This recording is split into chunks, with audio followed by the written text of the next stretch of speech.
All right, what is good, Tattooed Apologist team?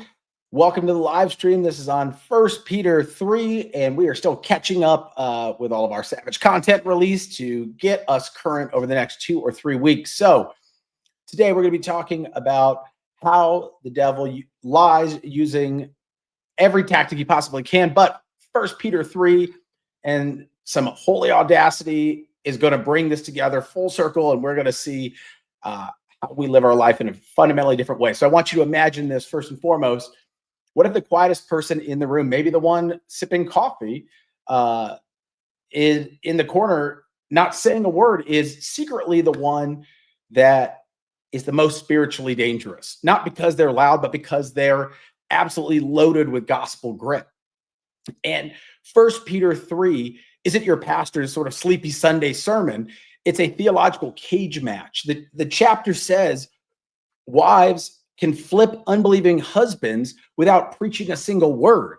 I mean, it slaps husbands with a divine restraining order that frankly they shouldn't expect their prayers to be answered if they're going to treat their wives like garbage. And it also dares every one of us to defend the faith without turning into a keyboard warrior with a Bible app in the process. So grab your coffee or whatever you're drinking right now, mute your notifications. Let's dive into this divine Molotov's cocktail of a chapter.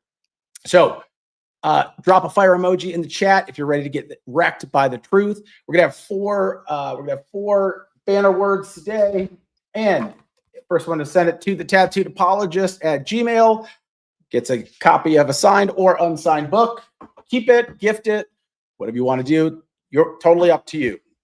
So let's get right into the text, because Peter comes out swinging in verse 1. He says, wives, be subject to your own husbands, so that even if some of them do not obey the word, they may be won without a word by the conduct of their wives when they see your respectful and pure conduct. So hold up. I mean, before you spam me, this isn't patriarchal. This isn't Peter telling women to shrink or play doormat. Submission here isn't about weakness. It's actually weaponized weaponized meekness. Hard to say a lot of words that rhyme together, but it's divine black ops. I mean, Peter is saying a wife's quiet strength, her unshakable joy, her holy swagger can do what no viral TikTok rant or 500-word blog post on Substack ever could. It can win a skeptic soul without a single "I told you so." I mean, think about that. That's remarkable. You don't storm spiritual strongholds with a megaphone or a meme war. I mean, you infiltrate them with integrity that burns, kindness that disarms, and a faith so radiant it's basically a warhead. That's not passive, it's predatory in the best sort of way. It's like a spiritual sniper shot, silent, precise, and deadly to darkness. Now, husbands, don't get so comfy though, because in verse 7, Peter puts you on blast. He says, husbands, live with your wives in an understanding way, showing honor to the woman as the weaker vessel, since they are heirs with you of the grace of life, so that your prayers may not be hindered. Translation, if you're playing dictator at home, snapping at her, ignoring her, treating her like she's less than, don't be shocked when your prayers get a divine red receipt with no reply. God's not vibing with toxic masculinity. He's saying, honor her like she's a co-heir of the kingdom, or I'm blocking your spiritual Wi-Fi. So quick poll in the chat. Fellas, when was the last time that you asked your wife how you could serve her better? Drop a comment if your game needs to step up. If you don't want to out yourself, that's fine. Just take it to her. Same thing. Even in a relationship, maybe you're engaged, maybe it's your girlfriend, whatever the case is, because this isn't marriage advice. It's just a cosmic reality check. I mean, your relationships aren't just personal. They are a pipeline to heaven. Mess that up and you're cutting your own lifeline. So wives, wield your meekness like a blade. Husbands, treat her like royalty, or God's going to change the locks. I don't know how else to say it. Let's be ready to defend, but don't be a jerk. Your first banner word is defend. So Peter shifts gears and in a way that is magnificent. He says every believer In verse 15, he says, this is the ultimate apologetic flex. In your hearts, honor Christ the Lord as holy, always being prepared to make a defense to anyone who asks you for a reason for the hope that is in you, yet do it with gentleness and respect. So let's unpack this because it is straight fire. Peter's saying, know your faith like you know your playlist. Be ready to explain why you've got hope when the world's screaming despair, whether it's your atheist coworker, your skeptical cousin, or that random ex-user sliding into your DMs with prove God exists or whatever it is. You got to be locked and loaded with answers. But here's the plot twist. Don't be a theological jerk. I mean, truth doesn't need your ego as a backup. You're not out here to dunk on people or ratio them into the kingdom. You're here to invite them.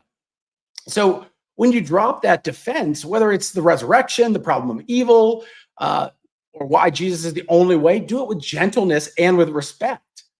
So drop it in the chat. Have you ever seen a Christian clap back so hard online it made you cringe? I know I have. Drop a fire emoji if you've seen it. You've been there. Peter's point is brutal, but it's beautiful. Your tone is your testimony. If you're spitting venom while preaching grace, you're not defending the faith, you're defacing it. Don't throw Bible verses like ninja stars.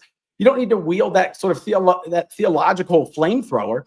Offer truth like it's fresh-baked bread, warm, inviting, life-giving, and let's get practical. Gentleness doesn't mean you're soft. It means you're surgical.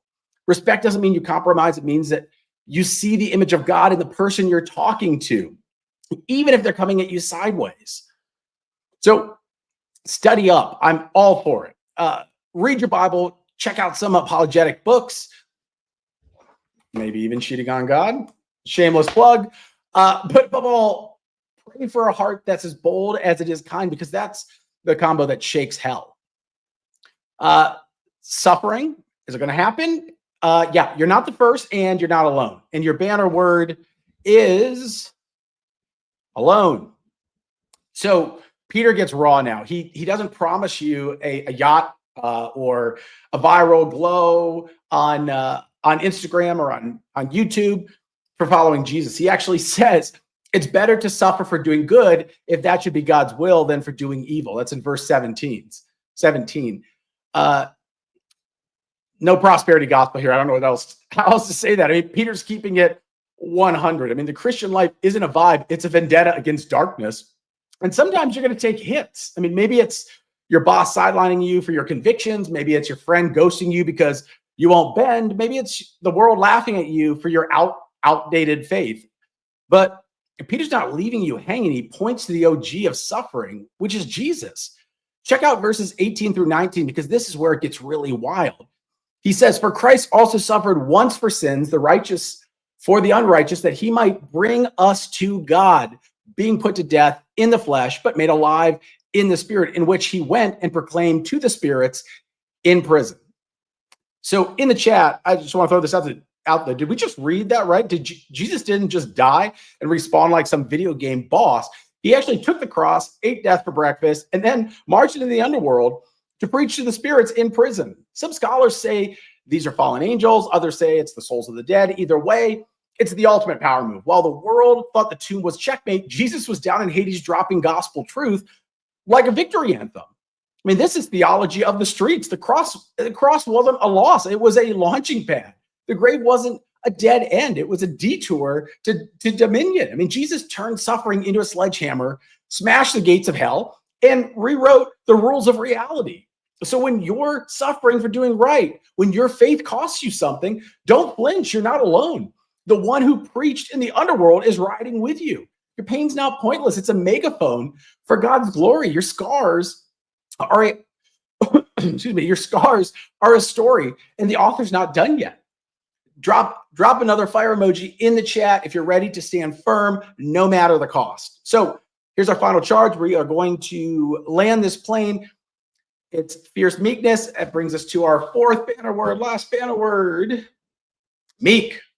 So we're wrapping this up, but not before not before we tattoo 1 Peter 3 on our souls. So here's our tattooed apologist team final charge, inked in fire and blood. Submission isn't surrender, it's a stealth mission. Gentleness isn't cowardice, it's a calculated strike. Suffering isn't a setback, it's a stage for God's takeover. You don't need to scream to shake the gates of hell. You don't need to flex to fight the darkness. Just stand, unshaken, unafraid, with a hope so fierce it could burn cities. Speak truth with a smirk, not a snarl. Love like you've got nothing to lose, because newsflash, you don't. The one who strolled out of the grave, who preached in Hades, who turned a cross into a crown, he's got your back and he's undefeated. 1 Peter 3 isn't just a chapter, it's a battle cry for the underdogs, the misfits, the meek who roar. Let it read you, let it rewire you. Then go, like fierce meekness, just crash the party and stole the mic. And one last thing, in the chat, what's one way you're going to live out 1 Peter 3 this week? Drop it in the comments. Let's hold each other accountable. Keep it gritty, keep it holy, and keep it real. Be blessed.